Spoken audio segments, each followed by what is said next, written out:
these were mistakes that were horrifying to watch in real time. Like a team that didn't seem like they had a coach, like very basic, what are we going to do decisions that he just seemed woefully unprepared for has been laid out in that piece, to the point that they're also on my do not bet list. You're going to have to show me for multiple weeks that there's more cohesion. What is going on? Why is this guy so seemingly over his head? I've known Lindsey Jones from the Ringer for 20 years now. And Lindsey, anytime there's anything Denver related, like I immediately go to her timeline. And I heard her and Kevin Clark speaking earlier this week on Kev's podcast. And what she was saying was spot on, in that there was no sarcasm. There was no irony. It was like they were helping out Russell Wilson, yelling the play clock down from, I've never seen this. The fans. Yeah. It's never happened in football history. It's never happened. It wasn't sarcasm. It was like genuinely trying to help Russell Wilson with the play clock, because it was so confounding. And then they're kicking a 64-yarder in Seattle, but then for McManus, week one. And then McManus is money, and then they get the delay game, and from 59, it's like we can't dare, in altitude in Denver, where you're supposed to kick it. So the decisions are so confounding. And a lot of it. What about the goal to go stuff in the first half? That stuff when he had like a minute and a half left on the clock, and somehow they're scrambling and panicking. It's like, no college teams can do this. What are you guys doing? And you saw Russell get frustrated for like one moment, but he's such a consummate, he's such a brand and such a consummate professional that like the next time, and I think you and Sal actually mentioned it, like when they did score, he overdid it. The next time. Yeah, coach, we did it. Hackett's brilliant. And I know I say that, and that's going to be like, a quote, like Schrager says, Hackett's brilliant. Yeah. He's brilliant with the X's and O's and getting all that stuff going. I don't have any track record of Nathaniel Hackett as a game manager. And that's what head coaching is. A lot of this stuff is delegation and game management first. And they hired your team, setting a tone, the stuff Dayball's doing. Yes. They hired a guy who I spoke to Hackett at the combine, and I'm like, all right, first year defensive coordinator. You're a first-year head coach, first-year guys all over the staff. I'm like, do you have that veteran guy? And he's like, I feel pretty comfortable with who we've got. And I brought in a guy who is analytics / game management that I think I can really trust for those moments. I don't have that guy's name handy. That guy needs to step his shit up too. Like, that guy died 4 weeks ago. He's underground. The one thing I learned, I guess, and I stayed away from Denver for the first 2 weeks anyway. I wasn't nuts about them. But when there's too much new in football, so there are two things that I noticed that I'm filing away for next year. Too much new, and then the QB that's not there in the preseason, like with Burrow, when Burrow had the appendix thing. Interesting. And the Bengals, we could talk about them quickly. I'm not going to overreact to them yet, because their offensive line, which I don't think is as bad as it looked those first 2 weeks, don't we have to factor in the TJ Watt, Michael Parsons combo? Yes. Like, there's nobody else, no other team in the league has those two guys. They've already checked off it. They got the two best pass rushers in the league. Yes. Right. And a lot of that stuff is not the offensive line. It's Burrow not throwing the ball. And he's a little rusty. So yeah, I filed that away of like, all right, this was bad. This was a chain of events. We can explain this maybe for week 3. Like, I'm willing to give them one more chance. I don't know if I'm going to bet on them this week. Denver, I need a month. I need a month of confidence. I need to know what to do with these different game. This is the stuff Belichick is the best at. I know. Like, say what you want about him with the draft, with like weird offensive plays, but game management, like the last 3 minutes of the first half, knowing the first 5 minutes of the second half, that goal to go stuff, the last 2 minutes of a game. That's what the Pats were always brilliant at. And Hackett's the opposite.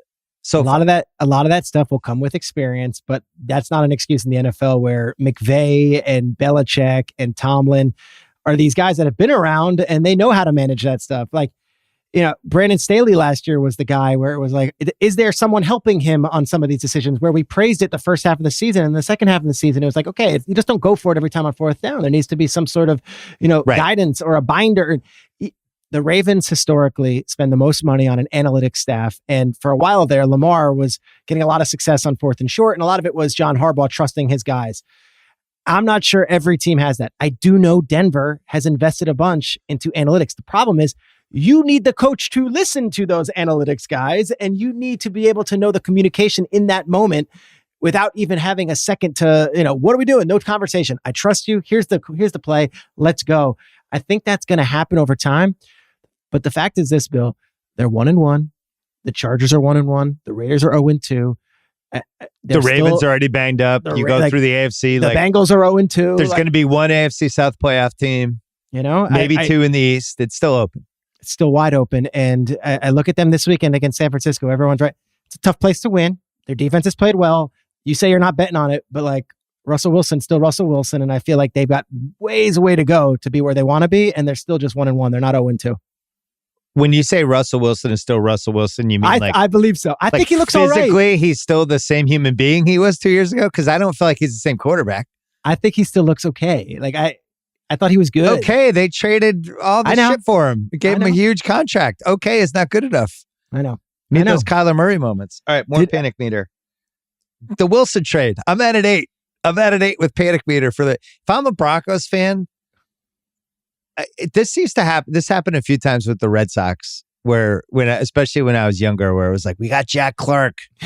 Oh my God, he's amazing. Remember him in the '87 playoffs? And oh Jesus, what? Finally, he's going to own the monster. And he shows up, and it's just not the same guy. And within a year, you're like, oh my God, this guy's luggage. Andre Dawson. I don't know if Wilson's like that, but it does feel like he's hitting a different phase of his career. He could change that on Sunday by just running around and creating time. The key with him was always creating the extra 2-3 seconds. I just don't see it from him anymore. It's been a struggle. I get that, but I still think he's got it in him, and that's going to take time. That's the same thing I'm saying about Hackett. Like, give him a little bit of time. This is week 2, and he was with them this summer, and like they're all in on him. I think there's also another narrative going on that's parallel to this, that there's a lot of people, ex-players from the Seahawks, now coming out, whether it be Richard Sherman, not great. KJ Wright, people making rolling their. A lot of those defensive guys from the Legion of Boom era believe that they're the reason that team did what they did, and for some reason, Russell Wilson gets all the credit for it. There is resentment there, and I feel like that's out there. I also think he's low-hanging fruit.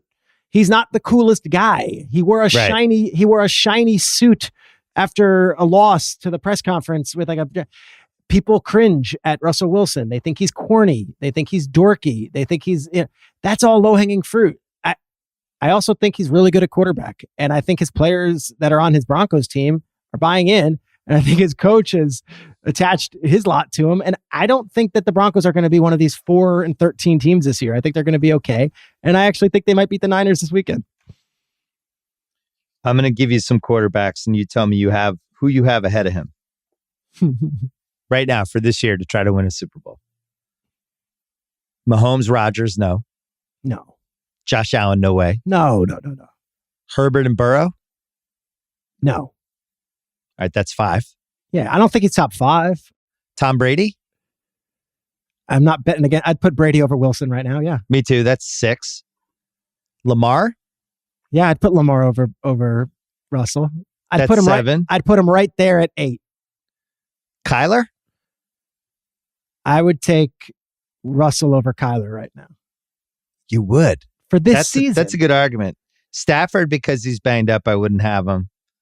Cousins, Dak, those guys. Yeah. Carr, the way Carr just... It was an argument, but Carr's looked like crap for 2 weeks. The only other one what about our new hero, Tua? Jalen Hurts? Oh, Tua. Yeah. I was going to say, Hurts and Tua are both right in that conversation. Hurts. I think I would rather have Jalen Hurts than Wilson. So there's 9. There's 9. And I don't even know if I'd want to bet on Jalen Hurts in a playoff game. But what he did against Minnesota, I don't think Wilson can do that anymore. And then my 10th one would be, I can't believe I'm saying this, and this is a huge gamble. I really like what I'm seeing from Trevor Lawrence. I knew you were going there. I just love Trevor Lawrence. I just love that guy.